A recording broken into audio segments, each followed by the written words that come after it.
So korang tengok macam pakai foundation kan, tapi yang ni lagi best sebab dia sangat-sangat lightweight. Putri dah siap buat kening semua sebab kejap lagi pun nak keluar, tapi Putri malas betul nak makeup So Putri akan pakai this one. Dia daripada Skin Matte dan dia tinted hybrid sunscreen. Packaging dia macam ni guys, just pusing-pusing je, so that jimat space. Kalau korang letak dalam bag ke apa, korang tak akan risau yang benda ni akan patah.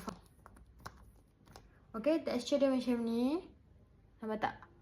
Nampak tak? Korang nak apply, kalau korang nak pakai jari, pakai beauty blender ke, brush pun dipersilakan. Tapi Putri lagi suka untuk pakai dengan tangan sebab Putri just nak nampak natural je muka kita, okay? Nampak tak? All skin type sesuai tau. Untuk orang yang tan skin, dia tak akan buatkan muka korang nampak kelabu sebab dia follow kita punya colour skin ni. Nampak tak? Nampak tak korang? Yang ni lagi glowing, nampak tak? Dia tutup lah berbanding yang ni. Korang rasa lightweight je, macam korang tak pakai apa-apa. Nampak tengok? Tunjuk korang bezanya, nampak tak? Lepas tu texture dia sangat-sangat smooth and senang sangat nak blend, nampak? Tak ada tiba-tiba ada white cast ke, tak ada, memang smooth je pakai, nampak tu? Ni Putri blend pakai jari je tau. Dia jadi macam ni smooth kan, sekejap Putri nak touch up sikit makeup tu semua. So Putri dah siap makeup, Putri punya kejadian macam ni, memang hari ni nak makeup natural je. Kena grab sekarang, okay?